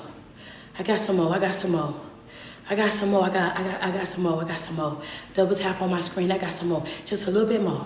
Can y'all handle a little bit more? I know it's hard. You say, man, we hard out here right now. We out here bad right now, coach. Wait a minute. We out here bad right now. Wait a second. Hey, I couldn't make this up. This is all. We've been working on this for 3 weeks. I had no idea what we was walking into. I've been studying this, reading this right along with y'all. Understand me? Hey, we are, friends say real bad. Literally, that word be doing something to you. The word be doing something to you. Be like, hold on, give me a second. Let me digest what just happened. Let me swallow what just happened. Because ain't no way in the world. I'm telling you, I read it. And the same way y'all feeling right now, that's the same way I was feeling when I read it too. I was like, oh my God, this right here, this what I'm talking about right here. He says he made me father of Pharaoh, Lord of his entire household, and the ruler of Egypt. Then he says, now hurry back to my father and say to him, this is what your son, Joseph, God has made me the Lord of all Egypt. Come down to me. Don't delay. He said what? He said, go tell my daddy. I'm putting it in 2025. Go tell my daddy that his son, the one he'd been mourning, the one that he'd been grieving, the one that he thought was down bad, that had been eaten by the wild. He says, go tell my daddy that I'm alive and doing well. Go tell my daddy that the Lord God has made me the ruler. He has made me the Lord of Egypt. I'm running Egypt over here. Go tell my daddy that I got it together over here. Go let my daddy know that what he thought about me, that ain't happened right there. Understand me, that his God, because keep in mind, Jacob is actually Israel, right? The one that tussled with the angel all night. So he's very much aware of who God is. Hey, go let him know that, oh yeah, he's been protecting me. He's been providing for me, that he's put me in position. Go get my daddy. This is what he says to him. He says, now, hurry. He started it off with now, hurry. Then he finished it with saying, and no delay. He said, don't delay. In other words, don't take your time. Move speedily. Move expeditiously. Go get this job done. You shall live in the region of Goshen and be near me. You, your children, and your grandchildren, your flocks and herds, and all you have. For 3 weeks, I've been telling y'all, isn't it strange how you can be that person in position to help your whole entire family and they don't see it because they're blinded by their own jealousness, their own envy, their own hatred, that they don't even see that you being blessed is also a blessing for them as well. That once you get into a palace, you can't live in the whole palace by yourself. Understand me? So it's like, where my family at? I want y'all to be close to me too. I want y'all to be right here with me too. Then I told y'all that for 3 weeks. This is the 3rd week we in right now of this series, right? We in the 3rd week of this. Isn't it amazing? Isn't it strange? They'll rather look at you and say, oh, you think that you better than everybody else. You think you got more than everybody else. Oh, you so bougie. Oh, you so stuck up. Oh, you so this and that. They be so caught up in that they don't even see that you having is them having. They don't even see that you being in position is also going to put them also in position, that you glowing, that the sun's shining, that blessings raining on you could also be raining and shining and all over them because of their own jealousness, enviousness. They don't even see it. But here go the confirmation right here. Double tap on the screen. But here go the confirmation right here.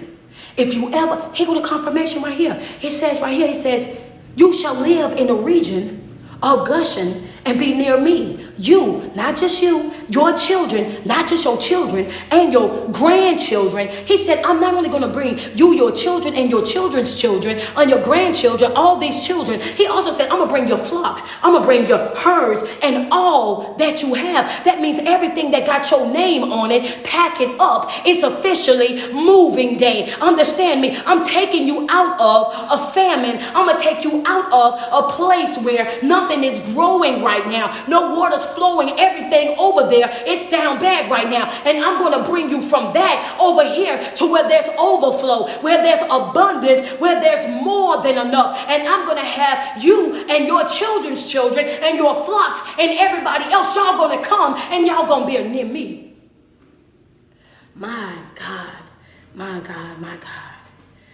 Oh, that ain't all he said, y'all. That ain't all he said, y'all. He said, come and bring all that you got. And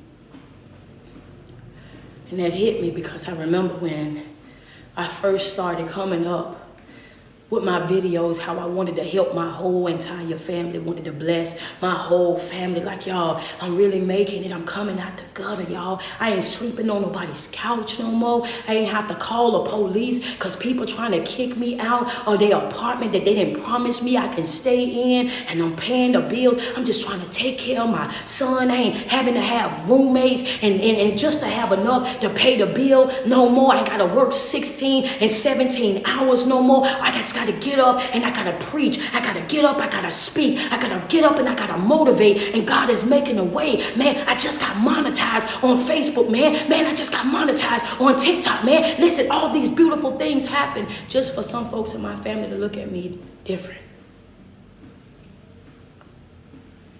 and say you're doing too much because why you want to remodel your grandmama's bathroom to keep her from falling on the floor? Why you want to rip out that tub that she can barely step over and put a shower in there that's slip resistant to make sure she okay? Why you want to put her in these different environments where she can go do all this different stuff? Why you want to be so good to her as if they forgot that she was so good to me? I just wanted to repay the love. I just wanted to repay the love. Oh yeah, well, why you want to make sure I get my license back? Why you want to make sure I get a car? Why you want to make sure of this, make sure of that? I just want to show you the love that God's showing me. It hit me like a ton of bricks. I read it and I said, it's going to be hard to teach because it hit too close to home. It's going to be hard to teach, but it's going to be hard to teach because it hit too close to home. Now my aunt Shirley would be trying to call me. Joseph said, bring everything that you got.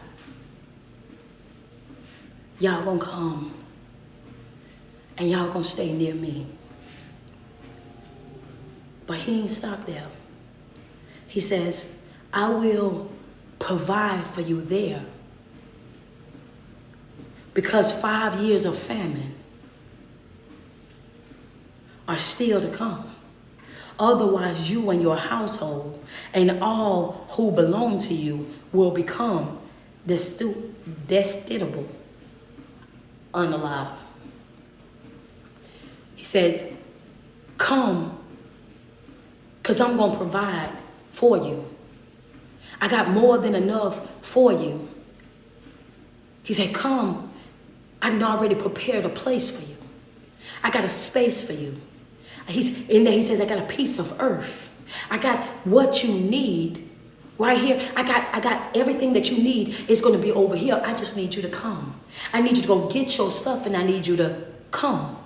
That's all you got to do. And he says, I'm going to provide. How is Joseph going to provide? Because he's in alliance with the Most High. He has more than enough, right? So now he's telling them, hey, look, it's either you're going to do it this way or y'all not going to be here. It's as simple as that. It's either y'all not going to have enough. Y'all not going to be able to to survive off of the little that you got. You're not going to be able to do anything with that. That right there, you ain't going to be able to survive off of that. You ain't going to be able to multiply that. That's not enough to do anything with. So I'm telling you, get up and come here where you're going to have abundance, where you're going to have overflow, where you're going to have more than enough. Come over here because that ain't going to do it. You ain't going to be able to do nothing with that little bit. You can see yourselves and so can my brother Benjamin. That is really I who I am speaking to. Oh, wait a minute. I ain't see this. Hold up. You can see yourselves, and so can my brother Benjamin. That is really I who am speaking to you. Okay. This man's still talking about Benjamin. That's funny to me. That's why I keep saying, wait a minute. He's like, I'm going to do this for y'all, but Benjamin, this is for us. In other words, I'm going to do this for y'all, but Benjamin, this is for us. That's what is given in that verse. That's why I said, wait a minute. You know what I'm saying? Like, because Joseph, wait a minute, all of them your brothers, but this man said, Benjamin, he going to be able to know that this is that I'm speaking to you. Tell my father about all the honor according me in Egypt and about everything you have seen, and bring my father down here quickly. I like that part though. Y'all can't judge me. I like that part. I know all siblings is siblings. I do get that. I understand that. But I have a brother and sister that have the same mother and father. And even though I love my other brothers and sisters, I'm closer to my sister and brother that we share the same mother and father because we've been together. I caught that too. You have to understand, we grew up together. We went through everything together. We were always right there together. So it was different. You know what I'm saying? So it was very much different. He looking at them like, yeah, I'm gonna help y'all too. But Benjamin, this right here, this really for us. You can let mama know, hey, I got us. I'm taking care of us. We good. We got more than enough over here. Ben, hey, on the strength of you, hey, what he done in that over in 44. Y'all remember what he done? They said he did what? Put 5 times the portion on Benjamin's plate, so much that the other brothers was able to do what? Eat freely with him. We ain't just making it up. I'm just saying that that's what the scriptures say. Then he threw his arms around his brother Benjamin and wept. Then he threw his arms around his brother Benjamin and wept. And Benjamin embraced him, weeping. And he kissed all his brothers, and he wept over them. Afterwards, his brothers talked with him. When the news reached Pharaoh's palace, that Joseph's brothers had come, Pharaoh and all of his officials were pleased. Pharaoh said to Joseph, tell your brothers, do this. Load your animals and return to the land of Canaan and bring your father and your families back to me. I will give you the best of the land of Egypt and you can enjoy the fat of the land. Understand me. Pharaoh is at a point right now where he already know who in charge. Pharaoh is over there like, oh, them Joseph people, yeah, I don't, them, anything that belong to Joseph is good with me. Anything that's fine with Joseph is fine with me. Understand, Joseph, remember now, Pharaoh had already took his hands up off of everything anyhow. Pharaoh said, if you hungry over here in Egypt, what did he tell him? He said, go see Joseph, and when you go see Joseph, do as he say, do. Pharaoh don't want no smoke, period, right? He don't want no smoke, period. He thinking to himself, if Joseph is happy, I'm happy. If everything, because we know what comes along with Joseph. Favor. If Joseph is happy, then I'm happy because I'm riding off of Joseph's favor. If Joseph is happy, then I'm happy because I'm riding off of what? Joseph's favor. What? Joseph's favor.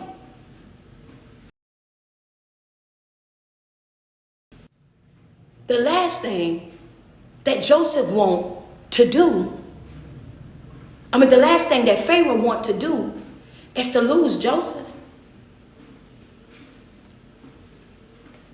He says, wait a minute, eat the fat of the land. Then we go to 19.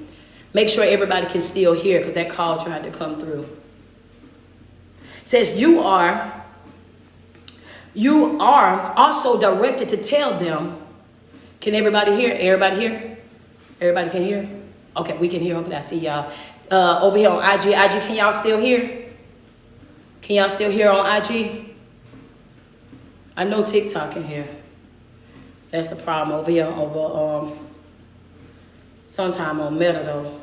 Yes, okay, cool. All right, so it says, you are also directed to tell them, do this, take some carts from Egypt for your children and your wives and get your father and come. Never mind about your belongings because the best of all Egypt will be yours. In other words, Pharaoh then stepped in, right? Pharaoh then came in and Pharaoh like, listen, let me make this journey for y'all extremely easy. I'm telling y'all, I would have been Pharaoh back in that time myself, so I'm not mad at Pharaoh in this moment. You know what I'm saying? I'm not mad at Pharaoh in this moment. Pharaoh over here like, look, you ain't even got to worry about packing no clothes. Pharaoh like, look, go get your wives, go get your children, put them on a cart. Leave anything that you got in Canaan, leave that over there in Canaan, because the best of the best is already over here in Egypt. We about to give you new clothes. We about to give you new food. We about to give you farmland. Everything that you need is already about to be over here. You ain't even got to worry about doing none of that. I want y'all to pull up and pull off. That's it. That's all. Pull up, put everybody on, and pull off. This is what he told me. Get the carts. Pull out the carts. Take the carts from Egypt. Take them over to Canaan. Pick up all his folks and just let's go. That's it. That's all. Pharaoh then took it a whole nother level, right? He like, man, I don't want to hear nothing about none of that. And do it speedily. Do it speedily. You ain't got to worry about no clothes, baby. We ain't doing no folding, no clothes. You ain't got to go wash nothing up. Y'all know how we do it. We going to pack. We got to wash first. You ain't got to wash no clothes. You ain't got to do nothing. Leave all of that there. Everything that you went through, you're going to leave all of that there because your new life awaits. Your new life awaits you. You ain't got to take none of that old stuff. You ain't got to bring none of that because your new life waits over here for you. He says, so the sons of Israel, that's Jacob. So the sons of Israel did this. Joseph gave them carts, and Pharaoh had as Pharaoh had commanded, and he also gave them provision for their journey. To each of them he gave new clothing. But to Benjamin, he gave him 300 shekels of silver and 5 sets of clothes. And this is what he sent him to his father. 10 donkeys loaded with the best things of Egypt, and 10 female donkeys loaded with grain and bread and other provisions for the journey. Then he sent his brothers away, and as they were leaving, he said to them, don't quarrel on your way. In other words, on your way going home, don't mess up this moment. On your way home, after you experience all this blessings and this understanding, after I done sat here and explained this to you, after I done broke this all the way down to you and made it plain that this right here has nothing to do with you, but everything to do with God using you as an instrument. And yet, after I done did all of this, I don't need y'all leaving from right here and then going out there and doing all that arguing, that fussing, and that fighting amongst each other, trying to blame each other over this, and this, and worried about stuff that don't even matter. I don't need y'all doing that. All I need you to do is go get daddy. That's it. Go pick up daddy. Go pick up your children, your children's children, and get all your belongings and make your way back to Egypt. Why? Because the moment that y'all get out there and get to put that back and forth and all that extra stuff, now you're distracted, right? Now you're distracted. Now you're taking longer than what you're supposed to be taking. Go do what you're supposed to do and get back.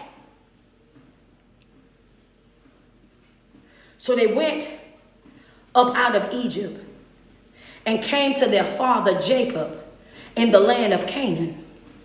They told him Joseph is still alive. In fact, he is the ruler of all Egypt.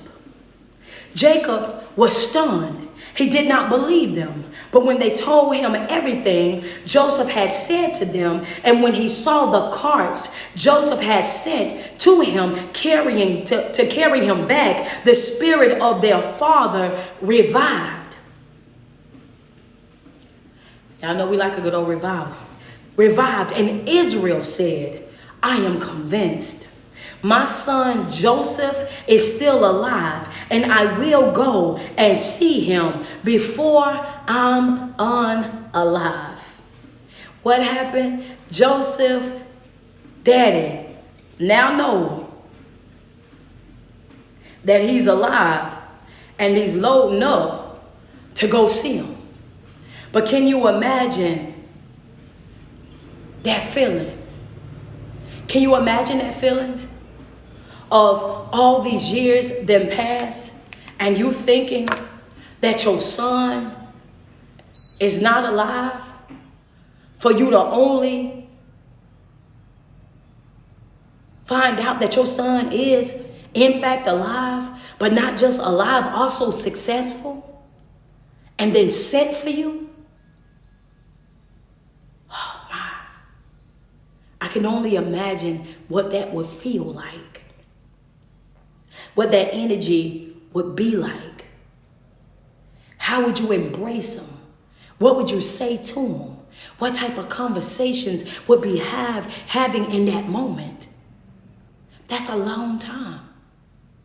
That's a lot of catching up to do. That's a lot of happy feelings, but also a lot of sad feelings because of the time that you didn't miss. That's a lot of questions that still got to be answered, right? Or do we not answer those questions? Do we just leave it at that? 46 will be on Friday. Tomorrow I'll be at the school. Y'all know I got to go to the school for the career day, going to see the children, going to speak to the children about being a motivational speaker, an inspirational speaker, a content creator. Also passing out some goodie bags to the kids, some sneakers to the kids. Y'all know this is April is our community service month. So this is what I'm going to be doing. I'm going to be out there in the streets doing community service stuff all month in this month of April. So yes, that's your cliffhanger. For Friday, we're going into 46. I'm telling you, that's a lot to unpack right there. I can only imagine where Jacob's mind is right now. I can only wonder what's going through his mind. So we're going to pick up on that. Y'all like, oh my God, I thought we was going to go all the way through. Y'all got another part. 46 tomorrow. She says, good cliffhanger. I'm telling you that, 46 tomorrow. 46 tomorrow, we're going to find out what happened once Jacob got to Egypt. We're going to find out ourselves about the feelings, the emotions, the conversations that was had, right? So yes, we won't be live on tomorrow. We will have devotion tomorrow. So you guys make sure y'all have subscribed to my TikTok, my Instagram, or my Patreon, because we will most definitely we are going to have devotion tomorrow. We will just not have walk, word, and worship tomorrow because I have to be at the school at 8:15. We're actually going to meet up here today to go ahead and start getting these bags together though, because it's well over 200 kids. So I'm going to make sure that some of these bags are already packed for these kids. We're gonna get that done, and then we're gonna go ahead and head over there in the morning. And y'all see I don't got no hair on, so I got to go make sure I get something done in my head real quick as well, because no ma'am, I'm not walking to the school with no do-rag on. We ain't doing that. But I love you guys. I love you guys so much, man. Every single day that you wake up and you put 10 toes to the ground, I want you to sweat yourself. Tell yourself how beautiful you are and how much you love you, because there's no love like self-love. And you first have got to love yourself way before you're able to love anybody else. It is your favorite online motivational speaker and life coach.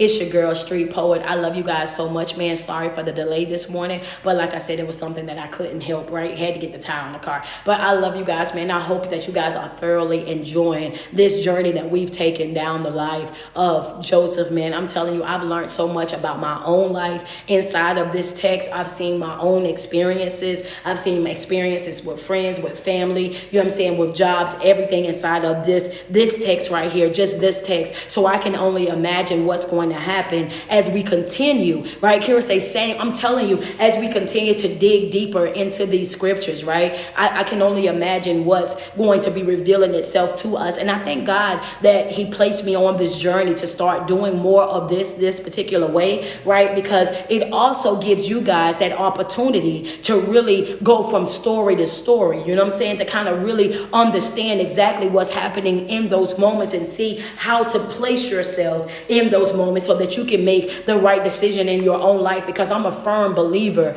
right, that there's nothing new up under the sun. We're not experiencing anything that hasn't already been experienced before. And now seeing how they handle this situation give me a better view of how I should handle these different situations when they occur in my life as well. So I thank God for it. And I just want to tell you guys that I love you guys so much, man. But if you want to, you can go ahead and double tap on the screen. Where y'all at right now? We need to get up to 200K over here on TikTok. We got 176.7K. We need to get 200K over here. IG, can we get 3 badges? 3 badges on IG to reach our goal. Facebook, y'all got y'all goal. Appreciate y'all so much this morning. I love you guys. Y'all go over to Instagram and over to TikTok. Help them reach the goal real quick. Go to TikTok and Instagram. Help them reach their goal real quick.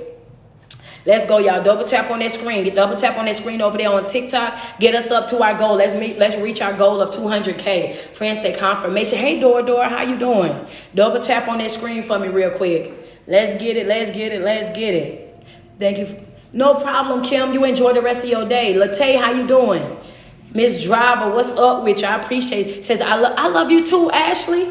I love you too. You enjoy the rest of your day. Nene, enjoy the rest of your day. Make it perfect on purpose. On purpose. Have the day that you deserve. Ty Banks, thank you so much for that badge. I appreciate you. 2 more badges on IG so we can reach our goal real quick. Says good word on the day. Thank you so much, Lily. I appreciate you. What's up, Essence?